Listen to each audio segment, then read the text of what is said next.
Hello guys, my name is Amit Pandey और mathematics faculty and watching maths clip. तो बच्चों, आज की क्लास में हम पढ़ने वाले हैं पोल एंड पोलर। काफ़ी इजी टॉपिक है और आई होप पहले के टॉपिक्स में आप इंजॉय कर रहे होंगे जो पहले के लेक्चर्स हमने कर रखे हैं। ये जो पोल एंड पोलर का जो पोर्शन है ये आपको सर्कल में भी मिला है, हाइपरबोला में भी मिलेगा। सॉरी,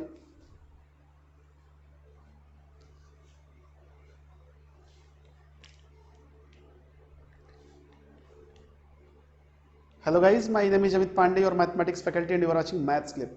तो बच्चों, आज की क्लास में हम पढ़ने वाले हैं पोल एंड पोलर, जिसका डायग्राम मैंने पहले ही बना लिया। थोड़ा कॉम्प्लिकेटेड होता है, दैट्स वाई पहले ही बना लिया है।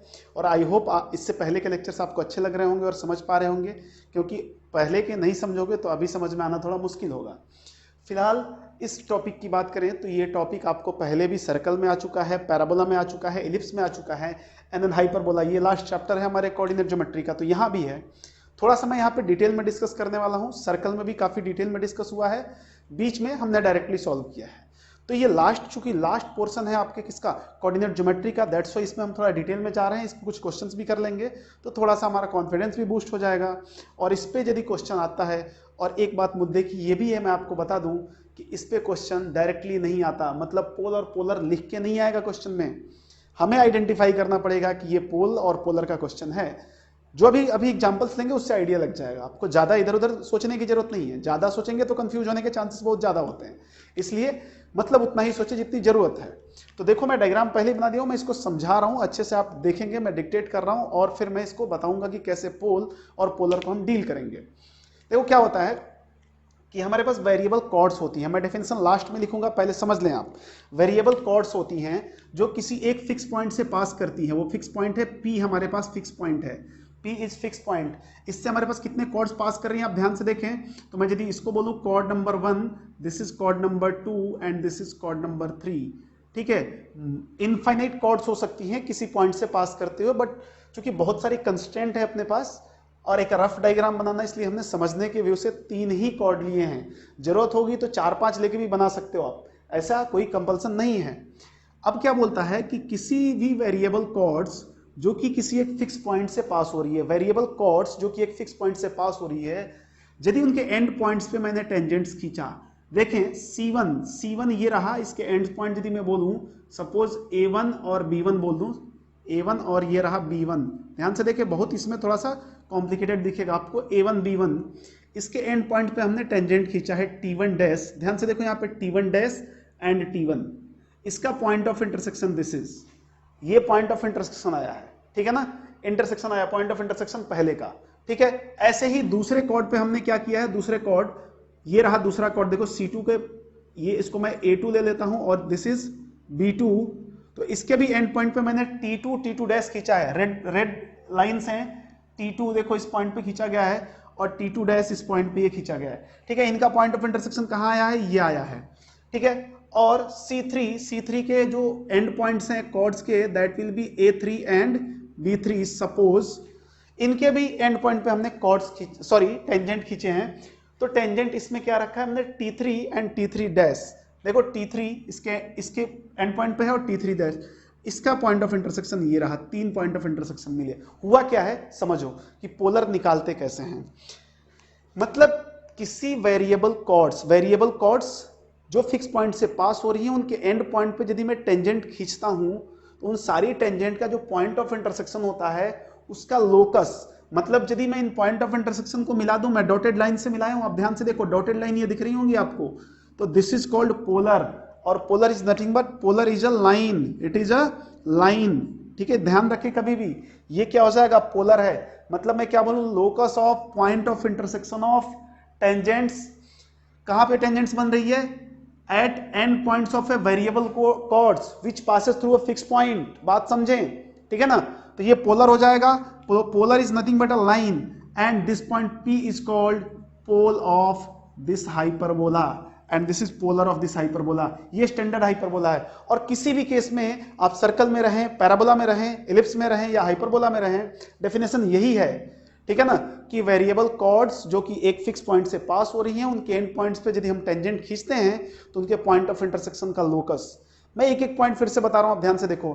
मुझे क्या चाहिए, वेरिएबल कॉर्ड्स जो एक फिक्स पॉइंट से पास हो रही हैं, ठीक है। वेरिएबल कॉर्ड्स जो एक फिक्स पॉइंट से पास हो रही हैं, तो ये मिल गया हमें। देखो वेरिएबल कॉर्ड्स एक फिक्स पॉइंट से पास होने वाली, उनके एंड पॉइंट्स पे टेंजेंट्स खींचेंगे, उनके एंड पॉइंट्स पे टेंजेंट खींचेंगे और उनका पॉइंट ऑफ इंटरसेक्शन का लोकस, मतलब यदि पॉइंट ऑफ इंटरसेक्शन में मिलाते जाऊं तो हमें एक स्ट्रेट लाइन मिलता है और this straight line is called polar of this hyperbola, जो स्टैंडर्ड हाइपरबोला है। तो polar is nothing but a line and कौन सा पॉइंट, जिस पॉइंट से ये सारे कॉर्ड्स पास हो रही थी, मतलब a fix point is called pole of this hyperbola. ठीक है, तो ये इसका डेफिनेशन होता है और इसमें बहुत कुछ मैं नहीं बताने वाला वैसे। तो यदि मैं पोलर का इक्वेशन बताऊं आपको, तो इक्वेशन ऑफ यदि मैं पोलर आपको बताऊं तो पहले भी बताया जा चुका है और आपको याद भी होगा, यदि रिकॉल करें तो इक्वेशन ऑफ पोलर क्या होता है, will be t equal to 0 with respect to point P। अब मुद्दा है कि सर ये t इक्वल टू 0 बहुत काम का है, ये तो टेंजेंट का भी यही होता है, ठीक है ना, बहुत सारे कॉर्ड ऑफ कॉन्टेक्ट का भी यही होता है, अभी पोलर भी हो गया, उधर अपन सर्कल में रेडिकल एक्सिस पढ़े थे वो भी होता है तो होने दो ना, कोई मतलब ऐसे गलत बात थोड़ी है। t इक्वल टू 0 तो काम का है ही, ऑब्वियस सी बात है, तो इसको आपको ध्यान रखना है। बट ये नहीं कि जहां मर्जी t इक्वल टू 0 लगा दोगे फिर हो जाएगा बंटाधार आपका। तो ये हो गया पोलर का इक्वेशन t इक्वल टू 0। अब कोई पूछ सकता है सिर्फ पोल कैसे निकालेंगे, वो मैं क्वेश्चन में बताऊंगा, ठीक है ना। पोल के लिए कुछ भी अलग से नहीं है, पोल के लिए हमें बस पॉइंट फाइंड आउट करना होता है और क्वेश्चन के थ्रू हम देखेंगे पॉइंट कैसे फाइंड आउट करते हैं। तो आई होप आप इस बात को समझे होंगे यहाँ तक कि ये क्या होता है। थोड़ा सा कॉम्प्लिकेटेड है डायग्राम, इसलिए थोड़ा सा समझ के आपको करना होगा। तो मैं फिर एक क्वेश्चन लेता हूँ और इस क्वेश्चन के थ्रू हम समझेंगे कि क्या कैसे पोलर और पोल को हम डील करेंगे, राइट है ना। तो क्वेश्चन लिखते हैं, मैं क्वेश्चन बोल रहा हूं आपको, आप लिखेंगे, मैं कुछ उसके जो हाइलाइटेड पॉइंट्स होंगे वही लिखूंगा। लिखो the coordinates of the point of intersection of tangents. क्या फाइंड आउट करना है, the coordinates of the point of intersection of tangents. ठीक है, ये हमारा एग्जांपल नंबर 1 है, क्वेश्चन नंबर 1 और एग्जांपल नंबर 1 मैं रिपीट कर रहा हूं। The coordinates of the point of intersection of tangents drawn to the hyperbola. Hyperbola का इक्वेशन दिया है हमारे पास, ठीक है, हाइपरबोला का इक्वेशन दिया है x square upon 25 minus y square upon 16 equal to 1 drawn to the hyperbola this at the point where it is intersected by the lines at the points where it is intersected by the lines 2x plus y plus 1 equal to 0। 2x plus y एक लाइन दी हुई है, that is 2x plus y plus 1 equal to 0। क्या बोल रहा है समझें, मैं क्वेश्चन रिपीट कर रहा हूं, जो लिखना चाहता है फिर से लिख सकता है कि the coordinates of the point of intersection of tangents drawn at the hyperbola at the points where it is intersected by the line 2x plus y equal to 2x plus y plus 1 equal to 0। समझे question को, मैं question का diagram बना के दिखाता हूं आपको।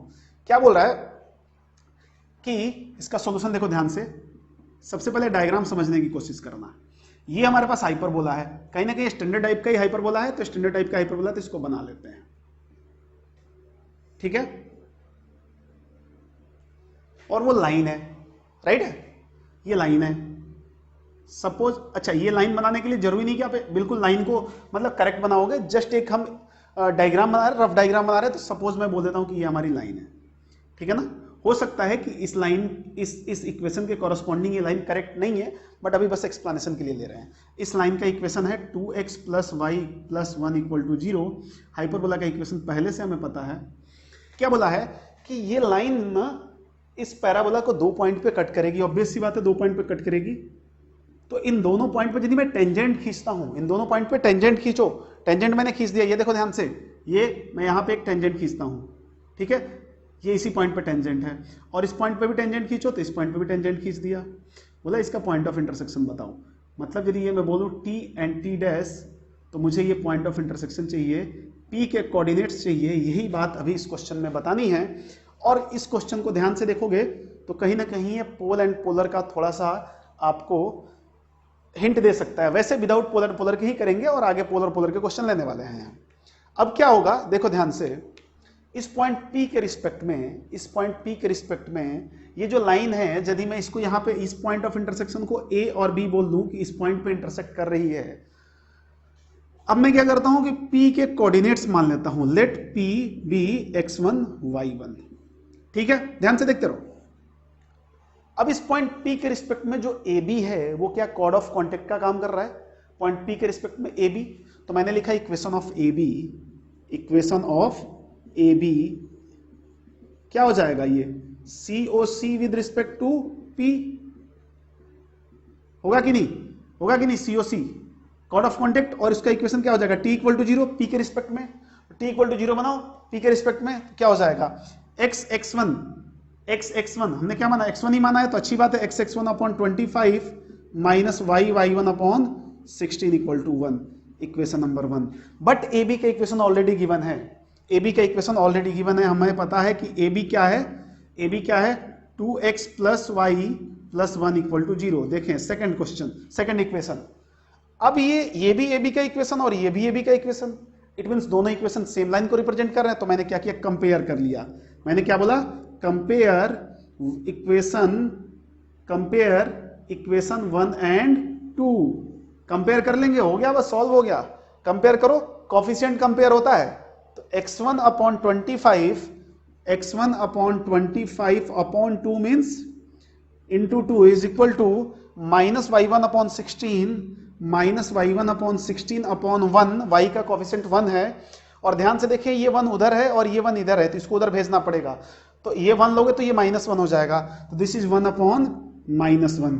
तो पहले इसके साथ सॉल्व करेंगे तो x1 क्या आ जाएगा, तो x1 क्या आ जाएगा, माइनस का 50 एंड y1 क्या आ जाएगा, 16 आ जाएगा, तो पॉइंट P के कोऑर्डिनेट्स क्या आ जाएंगे, -50, 16, and this is our required answer.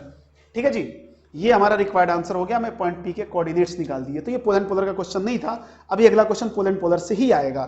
ठीक है, तो ये एक जनरल सा क्वेश्चन था, बस क्वेश्चन का लैंग्वेज यदि आप समझ गए तो क्वेश्चन कर पाओगे, और लैंग्वेज नहीं समझे तो बहुत मुश्किल है भाई।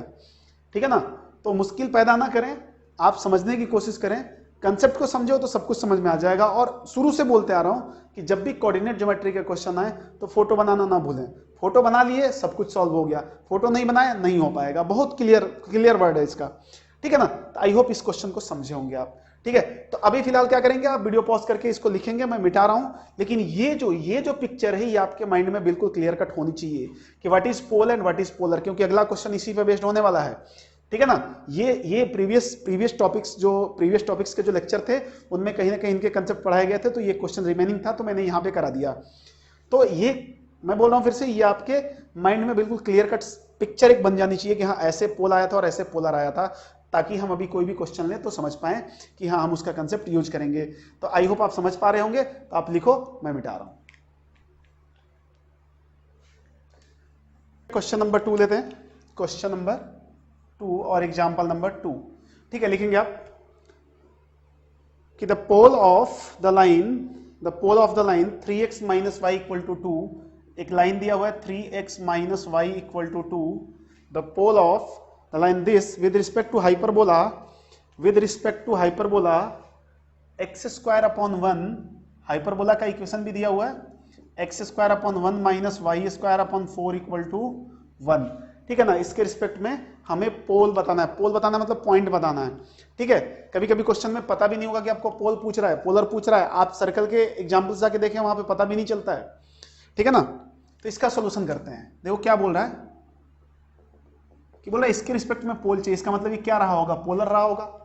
ठीक है ना, तो मान लिया कि अब देखो पोल कैसे निकालते हैं, पोलर का तो अपन को पता था कि t इक्वल टू 0 से पोलर निकल जाएगा, बट पोल का नहीं पता है, तो पोल देखो कैसे निकालते हैं कि लेट पोल क्या हो जाएगा, पोल मान लिया पॉइंट P है and that will be x1 y1, right है, मान लिया। तो यदि पोल ये है तो पोलर का इक्वेशन क्या होगा, नाउ इक्वेशन ऑफ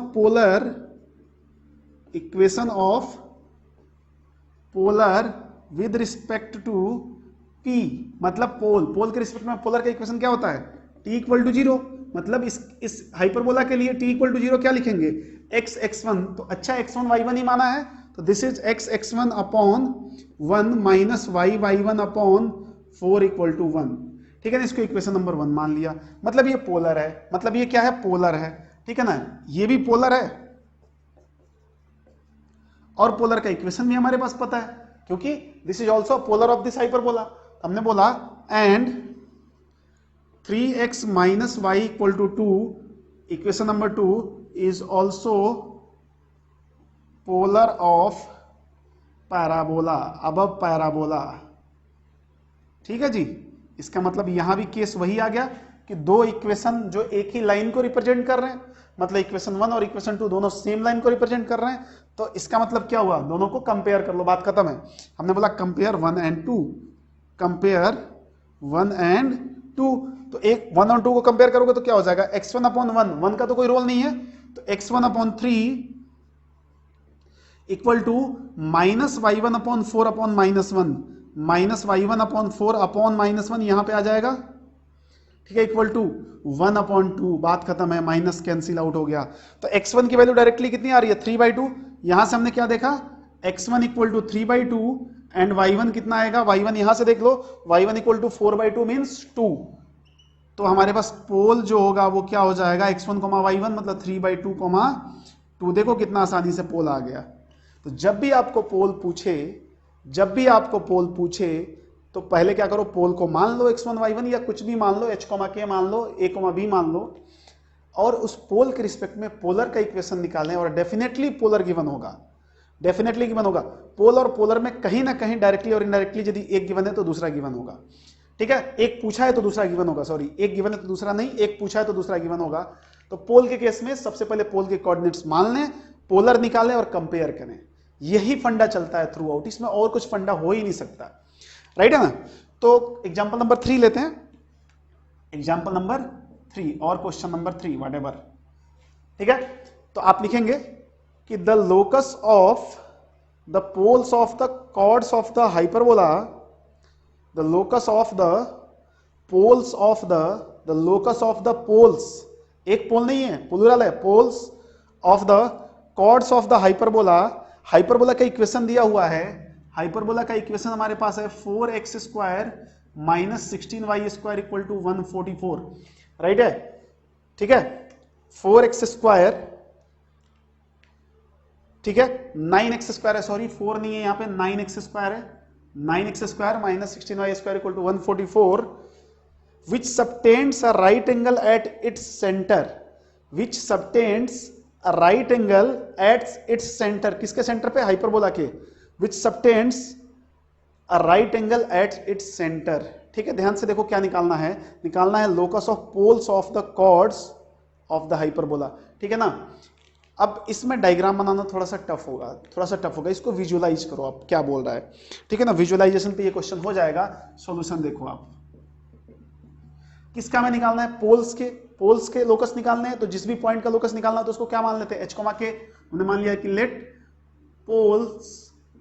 पोल्स रहने दो, पोल रहने दो, ऑटोमेटिक h के वेरिएबल ही है, पोल ऑफ हाइपरबोला, कौन सा हाइपरबोला, ऊपर वाला जो लिखा हुआ है, ऊपर वाला हाइपरबोला क्या लिखा हुआ है, ध्यान से देखो तो, x square upon 16 minus y square upon 9 equal to 1 लिखा हुआ है, ये तो लिखा हुआ है। ठीक है ना, क्या हो जाएगा, मान लिया p है और इसके कोऑर्डिनेट्स क्या हो जाएंगे, h, k हो जाएंगे। ठीक है ना। अब देखो कैसे कैसे कर रहे हैं, हमें इसका लोकस चाहिए।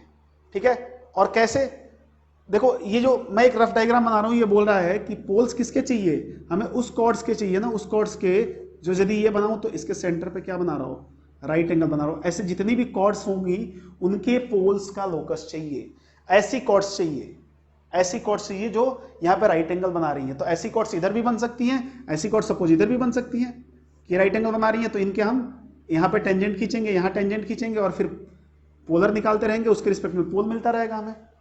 ठीक है ना, तो वो चाहिए, इसलिए डायग्राम थोड़ा सा कॉम्प्लिकेटेड है, दैट्स व्हाई डायग्राम नहीं बना रहे हैं। तो क्या करेंगे, देखो ध्यान से बस, और इस टाइप का क्वेश्चन हमेशा आता रहता है, कहीं ना कहीं इसमें एक क्लू आपको मिल रहा है कि वो जो कॉर्ड्स हैं वो क्या करेंगी, राइट एंगल बना रही हैं सेंटर पे, सेंटर 0 0 है, सेंटर 0 0 है, राइट एंगल बना रही हैं, सेंटर से पास होने दो लाइन्स आ रही हैं, होमोजेनाइजेशन आपको याद होना चाहिए, होमोजेनाइजेशन। ठीक है ना, तो मैं क्या करता हूं, सबसे पहले मैंने लिखा equation of polar of hyperbola. ऊपर वाला जो हाइपरबोला है हमारा क्या हो जाएगा, t इक्वल टू 0 से क्या हो जाएगा, एच एक्स अपॉन 16 माइनस के वाई अपॉन 9 इक्वल टू 1। ये हो गया हमारा पोलर। ठीक है, अब क्या करना है हमें, ऐसी लाइंस चाहिए जो राइट एंगल बना रही हो सेंटर पे, किस हाइपरबोला के लिए? इसके लिए तो हम क्या करते हैं, using homogenisation. Now using homogenisation, homogenisation, ठीक है, किसकी हेल्प से करेंगे? इस हाइपरबोला का होमोजेनाइजेशन करेंगे पोलर की हेल्प से, ठीक है ना, पोलर की हेल्प से करेंगे। देखो क्या कर रहे हैं,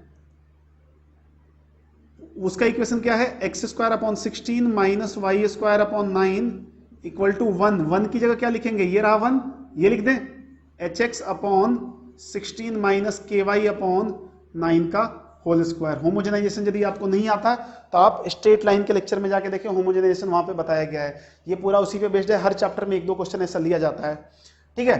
तो ये हो जाएगा x square upon 16 minus y square upon 9 is equal to, open कर लो, h square x square by 16 plus k square y square upon 9 minus 2hx k Y upon 16 into 9 144। सारे को मैं इधर लाता हूं, एक तरफ लाता हूं, तो देखो ध्यान से, एक्स स्क्वायर कॉमन आ जाएगा तो क्या हो जाएगा 1/16 माइनस एच स्क्वायर बाई 16। ऐसे ही यहाँ पे प्लस वाई स्क्वायर यदि मैं कॉमन ले लूं तो ये क्या हो जाएगा, ये भी माइनस का और ये भी माइनस का आएगा इधर, ध्यान से देखिए आप, तो क्या हो जाएगा minus of 1/9 minus of y, sorry y square common ले रखे हैं, के square by 9 and plus 2hx k Y upon 144, चाहे तो आप कैंसिल आउट कर सकते हैं, इक्वल टू 0। अब क्या बोला है, ये जो लाइन्स है ना, ये जो लाइन्स है वो सेंटर पे राइट एंगल बना रही हैं, तो ये क्या है, वैसे भी 2 डिग्री इक्वेशन दिख रहा होगा आपको, ये कुछ ऐसा लिखा हुआ है, a x square plus b y square plus 2hxy equal to 0। ये क्या है, होमोजीनियस इक्वेशन है, जनरल 2 डिग्री इक्वेशन, ठीक है, पेयर ऑफ स्ट्रेट लाइन, ठीक है। अब ये क्या बोला कि ये दोनों लाइंस के बीच का एंगल कितना है, देखो सेंटर से तो पास कर रही है ना, इनके बीच का एंगल 90 है। इसका कंडीशन पता है आपको, जब ये दोनों लाइंस एंगल, जब इन दोनों लाइंस के बीच का एंगल 90 हो, coefficient of x square plus coefficient of y square equal to 0, ठीक है ना। तो हमने क्या बोल दिया कि for right angle coefficient of x square plus coefficient of y square equal to 0, रख लो बस, हो गया सॉल्व, रख लिया। कोफिशिएंट ऑफ एक्स स्क्वायर ये रहा, तो हमने बोला ये क्या है 1/16 minus h square by 16 and plus minus 1/9 minus k square by 9 equal to 0। H square k square को उधर भेज दिया तो पॉजिटिव हो जाएगा, और उसको एक्स वाई से रिप्लेस भी कर दिया तो क्या हो जाएगा, मैं यहां पे आपको देखो ध्यान से इसको फिक्स कर देते हैं, तो उधर जाके वो हो जाएगा H square x square by 16 plus ये भी उधर जाके प्लस का हो जाएगा वाई स्क्वायर बाई 9, और बाकी इधर ही बचा रह जाएगा, तो दिस इज 1/16 माइनस 1/9। आप यदि सॉल्व करेंगे इसको तो this is x square by 16 plus y square by 9 and this will be 9 minus 16 minus 7 by कितना हो जाएगा 144। तो ये हमारा एक कॉन्जुगेट हाइपरबोला आ रहा है अपने हिसाब से, देख रहे हो यहाँ पे नेगेटिव आ रहा है, तो ये भी क्या हो गया, ये हमारा रिक्वायर्ड लोकस हो गया। तो क्वेश्चन थोड़ा सा अलग टाइप का था, होमोजेनाइजेशन यूज करना था, कहीं ना कहीं यहाँ पे कंफ्यूजन होता है लोगों को, ठीक है ना। तो आई होप आप समझे होंगे, इस क्वेश्चन को भी समझे होंगे, नहीं तो थोड़ा सा आप खुद की प्रैक्टिस करें, जहां भी होमोजेनाइजेशन के क्वेश्चन कराए गए हैं वहां से भी आप देख सकते हैं कि हम इसको यूज कर सकते हैं कि नहीं, और ये काफी इजी कर देता है। यूजुअली इस होमोजेनाइजेशन वाले कंसेप्ट का एक और हिंट होता है कि इसमें 2 टेंजेंट्स या 2 लाइंस सेंटर पे राइट एंगल बनाएंगी, सेंटर से पास करेंगी तो ही होमोजेनाइजेशन हो सकता है, और वो राइट एंगल अलग बनाती है, ताकि ये वाला कंसेप्ट जो है ना हम लगा पाए, ठीक है। तो आई होप आप समझे होंगे। तो ये पोलर एंड पोलर का कंसेप्ट यहीं पे खत्म होता है, ज्यादा इसमें कुछ नहीं है। अब अगला टॉपिक देखते हैं, उससे पहले आप इसको लिखें और मिटाएं, फिर मैं आपको और बताता हूं। तो नेक्स्ट जो पॉइंट है हमारा, that is conjugate point and conjugate lines।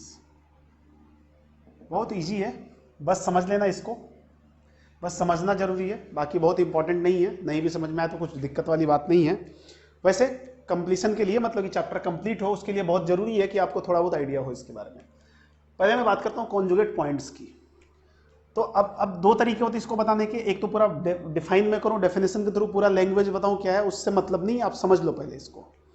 2 point, let we have 2 points, let we have 2 points P suppose x1 y1 and Q x2 y2, then P and Q are called conjugate points. मैं लिख देता हूं लो यहां पे कि then P and Q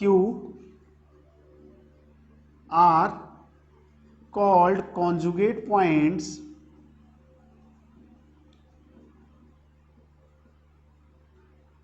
with respect to hyperbola, with respect to hyperbola, standard hyperbola की बात कर रहे हैं, x square upon A square minus y square upon b square equal to 1, if, यही कंडीशन है, इफ बोथ लाइज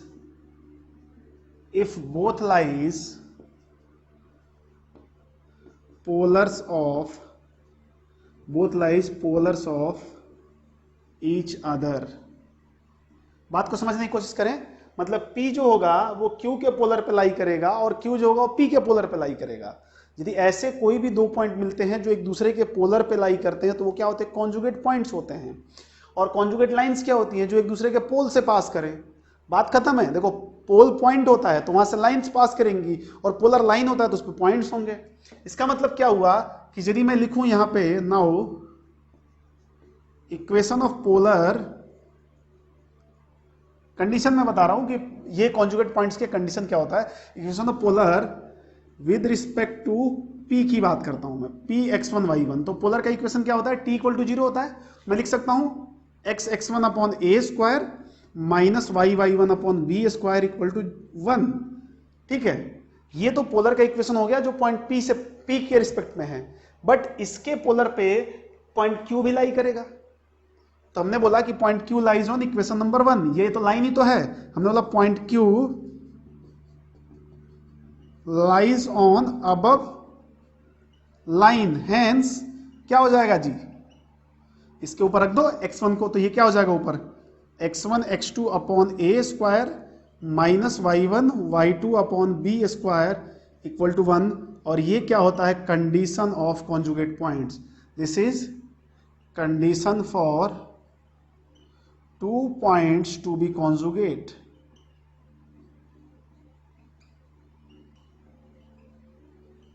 ठीक है, कहीं भी कॉन्जुगेट पॉइंट पूछता आपको, सर्कल में पूछे तो भी यही.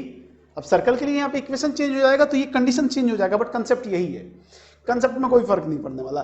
पैराबोला में पूछे तो भी यही, हाइपरबोला में यही, एलिप्स में यही. ठीक है ना, कंसेप्ट में कोई फर्क नहीं पड़ता.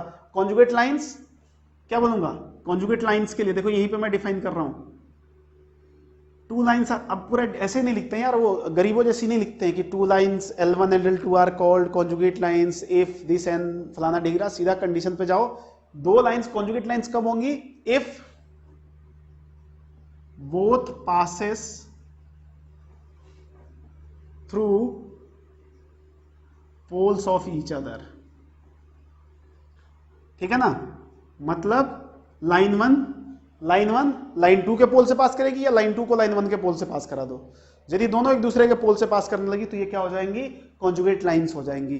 ठीक है, इस पे कोई डेरिवेशन वगैरह नहीं है क्योंकि पोल्स में कोई भी हमारे पास कंडीशन नहीं आती है, पोल से डायरेक्टली आता है. तो आई होप आप समझ गए होंगे कि हम क्या करेंगे कॉन्जुगेट पॉइंट्स के लिए. ये बस क्या होगा, आपको कभी कभी क्वेश्चन में उलझाने के लिए देगा. ये वैसे आता नहीं है, ये बहुत रेयरली आता है. अब देखते हैं रिफ्लेक्शन प्रॉपर्टी. रिफ्लेक्शन प्रॉपर्टी किसकी रिफ्लेक्शन प्रॉपर्टी देख रहे हैं? ये मतलब अंधा भी बता देगा देख के कि किसकी रिफ्लेक्शन प्रॉपर्टी देखना है. हाइपरबोला की. हाइपरबोला ही पढ़ रहे हैं ना. अब हाइपरबोला पढ़ रहे हैं तो रिफ्लेक्शन प्रॉपर्टी हाइपरबोला की ही देखेंगे. तो हाइपरबोला की रिफ्लेक्शन प्रॉपर्टी क्या बोलती है? देखो ध्यान से, मैं एक डायग्राम बना रहा हूं, डायग्राम से ही समझा रहा हूं. बिल्कुल एलिप्स जैसा है. ठीक है, दिस इज S1 मतलब फोकस 1 और दिस इज S2 फोकस 2. ठीक है, अब क्या बोलता है ना कि यदि S1 से कोई रे पास करती है, सपोज S1 से कोई रे पास करेगी यहां से, तो वो क्या होगी ना, यहां से जब रिफ्लेक्ट होगी तो वो S2 से पास करेगी. सॉरी, वो क्या होगी? S2 से पास करेगी. थोड़ा सा मेरा डायग्राम उतना अच्छा नहीं बनता है. ऐसे भी और ऐसे भी, मतलब यहां से यदि रे जाएगी तो S1 से पास करेगी, S1 से रे जाएगी तो S2 से पास करेगी रिफ्लेक्ट होकर. यही रिफ्लेक्शन प्रॉपर्टी बोलता है. और इसका पूरा डिटेल में जो डिस्कशन है आपको इलिप्स में कराया गया है. वहां डेरिवेशन भी कराएगा. मैं यहाँ डेरिवेशन नहीं कराने वाला है क्योंकि ऑलरेडी डेरिवेशन करा दिया गया है. और इस केस में जो हमारा टेंजेंट होगा ना, टेंजेंट, ये टेंजेंट हो गया और ये नॉर्मल हो गया। ध्यान से देखिए इस बात को भी, ये भी बात वहां पे बताई गई थी। अब मैं क्या करता हूं ना, इस पॉइंट को P ले लेता हूं, सपोज इसको N ले लेता हूं, राइट है। मैं इसको और एक्सटेंड कर दूं आगे, और इसको भी एक्सटेंड कर दूं, तो इनके बीच में जो एंगल होगा ना, इंक्लूडेड एंगल, जो इनके बीच में एंगल होगा इंक्लूडेड, मान लिया थीटा है सपोज, तो जो टेंजेंट है ना, जो टेंजेंट है वो क्या हो रही है, एंगुलर बाइसेक्टर होगी इसकी, ठीक है, एंगुलर बाइसेक्टर होगी। इसका प्रूफ आपको वहां पे देख लेना आप जाके, कहां पे, इलिप्स में। इलिप्स में भी रिफ्लेक्शन प्रॉपर्टी बताई गई है। तो यहां पे क्या हो जाएगा, फिर से मैं बता रहा हूं आपको कि यदि कोई रे S2 से ओरिजिनेट हो रही है तो रिफ्लेक्ट होकर S1 से ही पास करेगी, और यदि S1 से ओरिजिनेट हो रही है तो वो रिफ्लेक्ट होकर S2 से ही पास करेगी, ठीक है। कोई बोले सर ऐसे हो जाए तो, मतलब ऐसे भी रिफ्लेक्शन हो सकता है क्या, कैसे, सपोज ऐसे सर यहां से जाके और यहां पे ऐसे, हाँ हाँ बिल्कुल हो सकता है, ऐसे ही होगा असल में रिफ्लेक्शन ये, ठीक है ना। ये वाला केस तो नहीं आएगा, वो बस मैं बोलने के लिए बोल दिया था, ऐसे ही होगा, ठीक है ना। तो यहाँ पे मैं यदि आपको एक पॉइंट बताऊं तो मैं क्या बोल सकता हूं कि टेंजेंट एंड नॉर्मल, नॉर्मल, अब नॉर्मल का क्या काम होगा, ये यदि थीटा है तो ये देखो इनका एक्सटर्नल एंगल है, ये सपोज अल्फा है, तो नॉर्मल इसका एंगुलर बाइसेक्टर होगा। इलिप्स में उल्टा होता था, वहां पे नॉर्मल और टेंजेंट का केस इसके केस के उल्टा हो जाता था। तो यहां पे क्या बोलेंगे कि इस पॉइंट को क्या मान लें, पॉइंट हमने P लिया था, है ना, पॉइंट P लिया था, तो हमने बोला कि at point P tangent and normal, tangent and normal act as a internal and external angular bisector, as a internal and external angular bisectors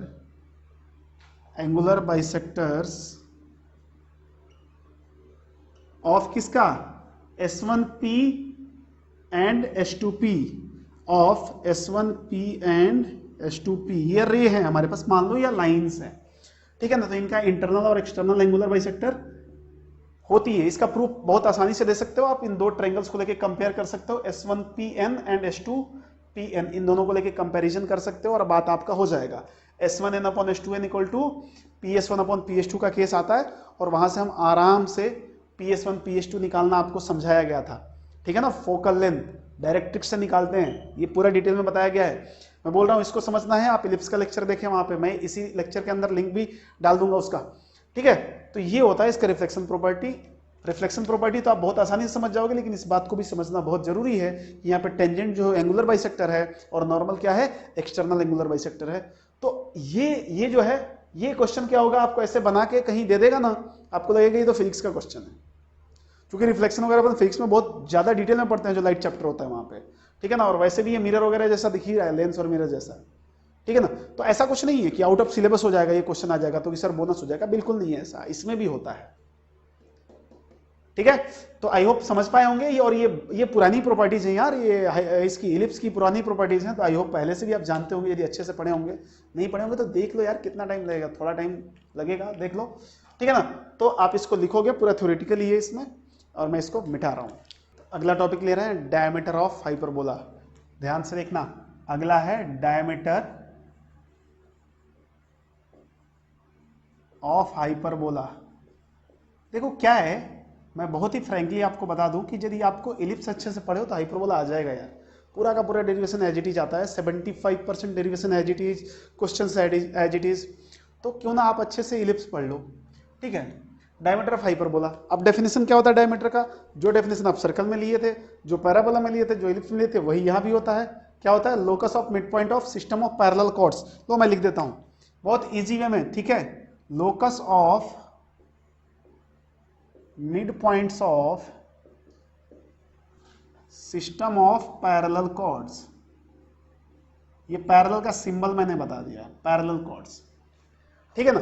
तो इसमें क्या होगा गेम, अब देखो सर्कल में तो बहुत इजी दिखता है आपको कि डायमीटर क्या होता है, यहां पे भी आराम से देख सकते हो आप। देखो एक छोटा सा डायग्राम बनाते हैं, हमने बोला यदि मैं पैरेलल कॉर्ड्स बताऊं, यहां पे ध्यान से देखो, ये हमारे एक्सिस हो गई, ये कॉन्जुगेट एक्सिस, ट्रांसवर्स एक्सिस, जो भी आपको टर्मिनोलॉजी पहले ही पता है, और विद्वान तो हो ही, इसमें कोई दो राय नहीं है आप लोगों का। मैं बहुत सारे कॉर्ड्स बना देता हूँ, और यहाँ बहुत सारे नहीं बनाएंगे, 3-4 बना लेते हैं, ठीक है ना। एक ये रहा, दूसरा ये रहा, तीसरा लगे तो यहाँ पे बना लेते हैं।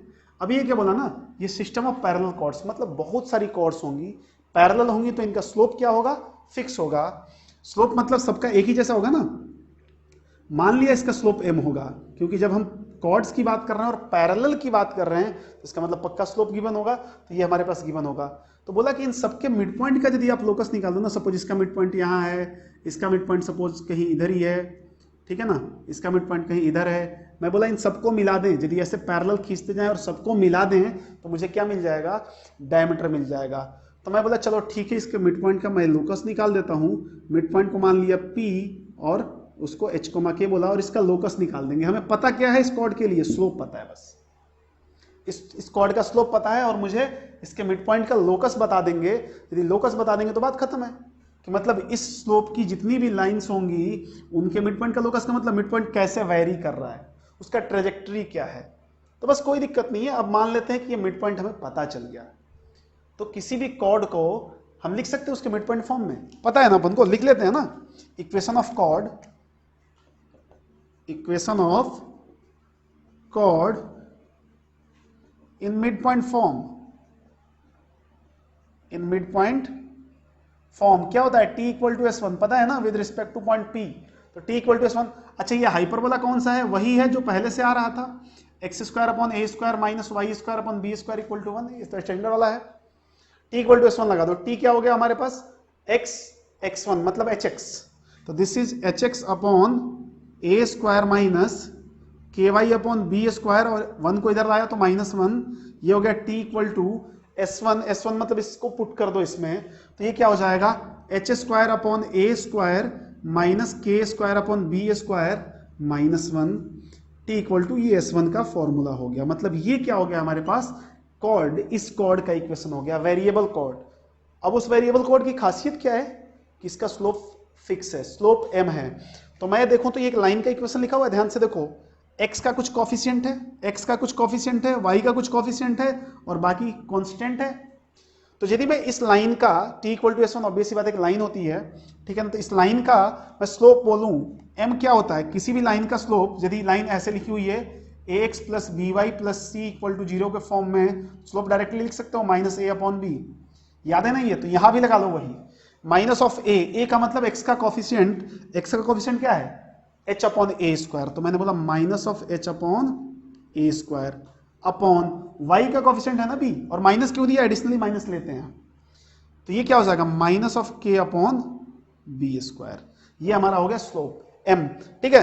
तो इसको मैं और थोड़ा सेटल कर लूं, m इक्वल टू, देखो ध्यान से, माइनस तो कैंसिल आउट पहले ही हो गया, अब ये उल्टा हो जाएगा, b² ऊपर जाएगा, तो hb² अपॉन ka², ठीक है।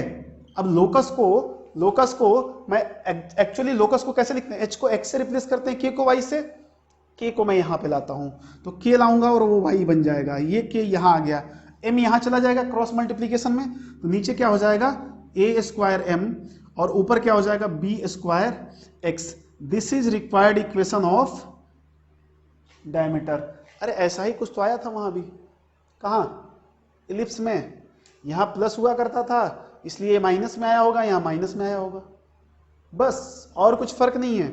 और ये कुछ तो भी लाइन ऐसे लिखी हुई है ना, y इक्वल टू कुछ तो भी kx के फॉर्म में लिखी हुई है, देखो ये line y equal to kx के फॉर्म में लिखी हुई है, मतलब ये लाइन 0 0 से पास कर रही है, x की वैल्यू 0 रखो तो y भी 0 आएगा। मतलब क्या होता है कि जो डायमीटर है वो हमेशा सेंटर से पास करेगा। डायमीटर कहां से पास करेगा, सेंटर से पास करेगा। तो मैं यदि एक रफ डायमीटर बनाने की कोशिश करूं, तो मतलब चूंकि ये डायग्राम तो स्टैंडर्ड बना नहीं है, तो कहीं ना कहीं ये ऐसे पास कर रहा होगा, पॉइंट P यहां नहीं, यहां होगा, इसका मिड पॉइंट यहां होना चाहिए और इसका मिड पॉइंट यहां होना चाहिए। देख के तो ऐसा नहीं लग रहा है, रीजन देख के तो ये भी बराबर नहीं लग रहा है। तो भाई अब अपन कारीगर तो है नहीं इस टाइप का कि बहुत ये फोटो बनाते रहे, ठीक है ना, डायग्राम बनाने में अपन माहिर है नहीं, तो बस ऐसे ही है टाइम पास, ठीक है ना। तो बात समझ गए होंगे। तो ये क्या आ गया, y equal to b² upon a² m into x। This is equation of diameter of hyperbola, equation of diameter of hyperbola, equation of diameter of hyperbola. बिल्कुल सिमिलर है यार, क्या है, सिमिलर है किसके, इलिप्स के। तो याद रखोगे, कुछ भी नहीं है इसमें, आ गया ना डायमीटर का इक्वेशन। अब देखते हैं कॉन्जुगेट डायमीटर, कॉन्जुगेट डायमीटर, ठीक है ना, वो भी समझ लो अभी के अभी। कॉन्जुगेट डायमीटर,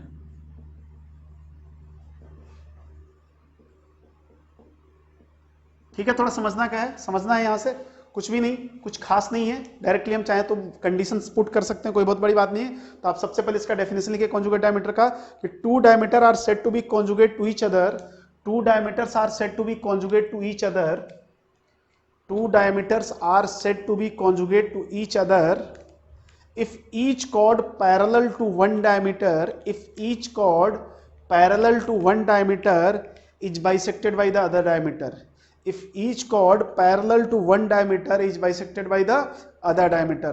ये आप लिख लो, ठीक है ना, ये आप लिख लो। अब इसके बाद मैं आपको समझाने की कोशिश करता हूं कि मैं बोल क्या रहा था, और वही समझना जरूरी है, ये लिखने उखने का कोई नहीं है, तो मोह माया है। अब देखो मैंने क्या बोला, देखो ध्यान से, एक डायग्राम और बनाते हैं, ठीक है ना, बहुत सारे डायग्राम बनाएंगे तो अच्छा डायग्राम बनाना शुरू कर देंगे थोड़ी देर बाद। वैसे धीरे धीरे चैप्टर खत्म होने की कगार पे आ रहा है, क्योंकि इसके बाद बस 2 टॉपिक रह जाएंगे डायमीटर के। मैंने क्या बोला कि कॉन्जुगेट डायमीटर चाहिए। कॉन्जुगेट डायमीटर की खासियत क्या होती है, ध्यान से देखो, यदि ये हमारे पास कुछ कॉर्ड्स हैं तो इनकी मिड पॉइंट से हमें कुछ डायमीटर मिलेगा, एक मिलेगा ना, इसके पैरेलल्स ही खींचने यहाँ पे, तो यहाँ भी ये मैं मान के चल रहा हूँ कि पैरेलल्स ही हैं, ठीक है। कुछ कॉर्ड्स हैं जिनके रिस्पेक्ट में मैं पहला डायमीटर लिखूंगा। तो पहला डायमीटर ये रहा, मान लिया इसका स्लोप क्या है, मान लिया इसका स्लोप क्या है, m है, सबका सब, क्योंकि सारी पैरेलल्स हैं तो सबका स्लोप तो m ही होगा ना, इसमें तो कोई दो राय नहीं है।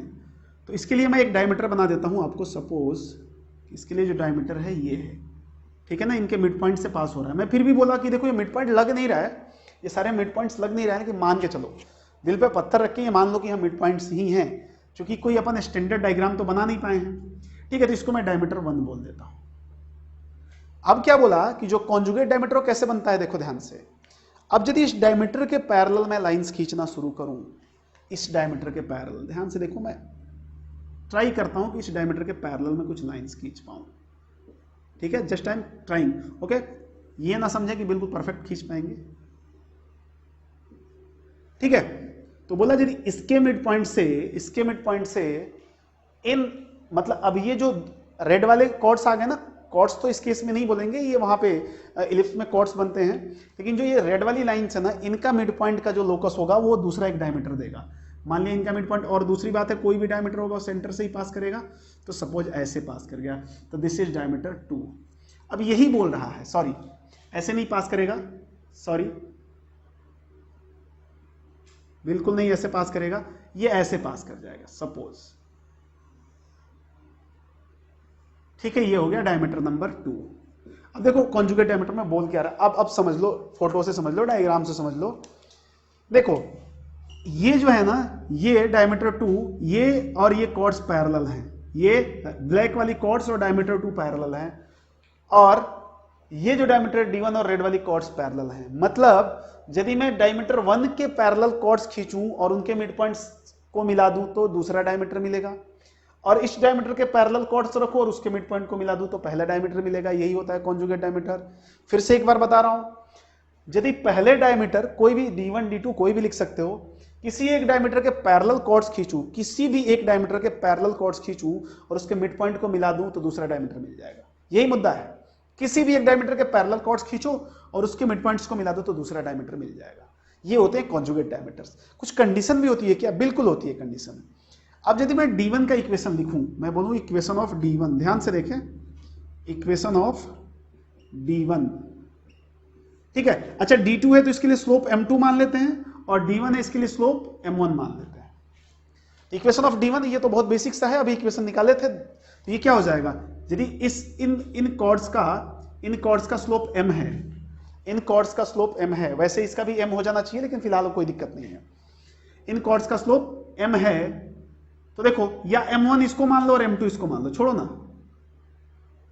M1 इसको रहने दो और M2, क्योंकि ये 2 के पैरेलल ही तो हैं, मतलब ये डायमीटर 2 के पैरेलल ही सारी कॉर्ड्स हैं। अब देखो यदि मैं डायमीटर 1 का इक्वेशन लिखूं, इक्वेशन ऑफ डायमीटर 1, तो क्या हो जाएगा, y equal to B square upon A square. ध्यान से देखें, बी स्क्वायर अपॉन ए स्क्वायर, m क्या आता है, कॉर्ड्स के स्लोप, यहां पे कॉर्ड्स की स्लोप क्या है, m2 a square m2 into x, ठीक है कि नहीं, क्लियर है। अब मैंने बोला कि इसका स्लोप m1 है, किसका, जो हमारा डायमीटर आया है, मतलब इसके मिड पॉइंट से पास होने जो हमारा डायमीटर है उसका स्लोप m1 है, तो यहां से आप स्लोप बता सकते हो इस लाइन का। ये किसका इक्वेशन है, ये d1 का इक्वेशन है, तो d1 का स्लोप क्या है, m1 है, और इस लाइन का भी स्लोप d1 का ही स्लोप आएगा, that is b square upon a square m2।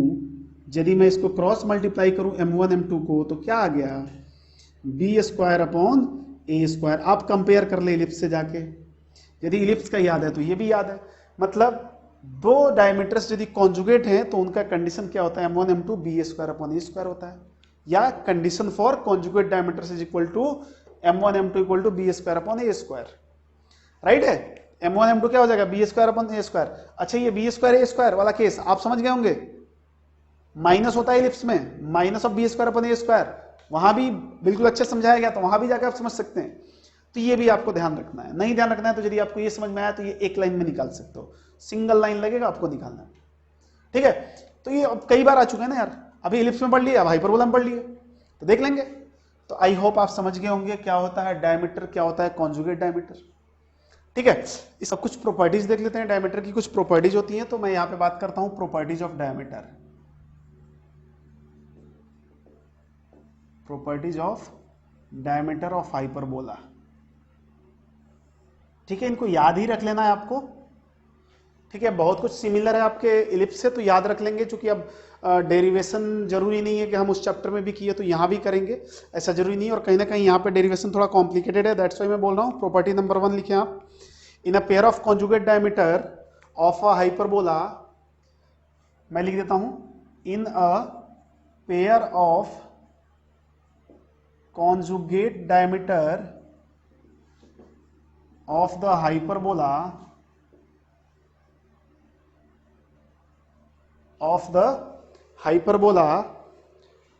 only one diameter meets the hyperbola in real point, only one diameter meets the hyperbola at real point. Real points की बात समझे क्या बोल रहा है, कि यदि हम कॉन्जुगेट डायमीटर्स की बात करते हैं, ध्यान से देखो, हमारे पास ये है हाइपरबोला और मैं इसके कॉन्जुगेट डायमीटर्स की बात करूं, तो ऑब्वियस बात है एक डायमीटर तो कहीं ना कहीं इसके सेंटर से पास हो रहा होगा, सपोज ये।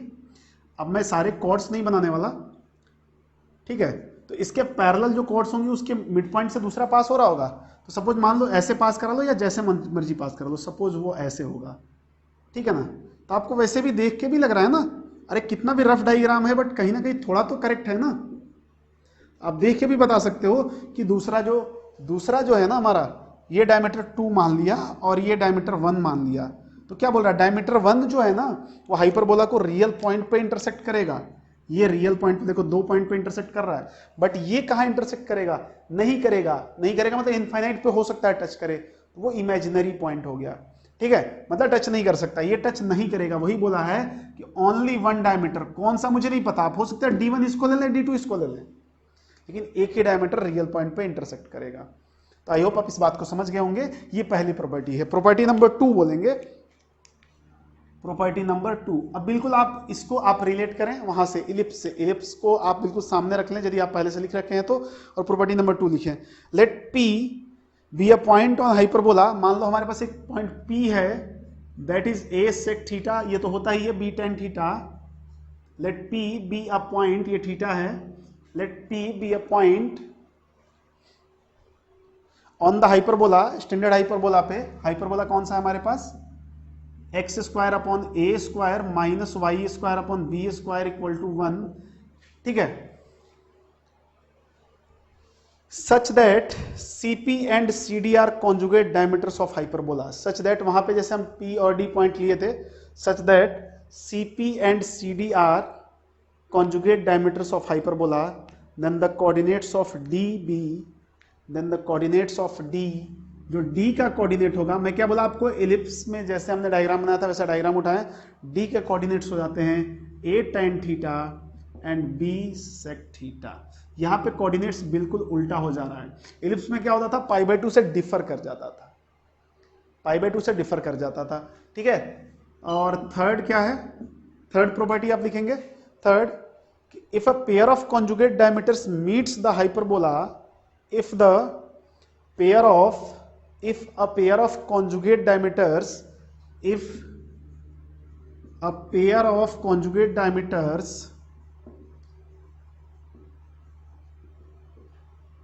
meets the hyperbola,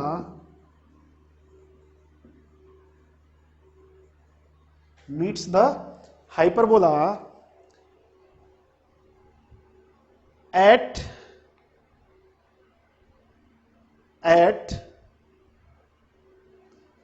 P and D respectively, at P and D respectively, at P and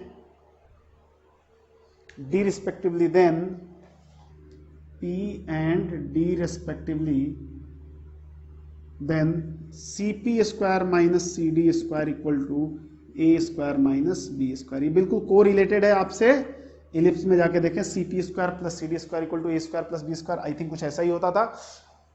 तो ये चीज़ आपको याद रखनी है, ये तो बहुत ईजी है, ये दोनों वहाँ से रिलेट करके याद रखनी है। इनका जो डेरिवेशन है वो कुछ अलग ही लेवल का है, तो इसमें PhD हमें नहीं करनी, JEE देना है हमें। तो PhD जब करेंगे तो आप इस पर डिस्कशन करेंगे ज़्यादा से ज़्यादा।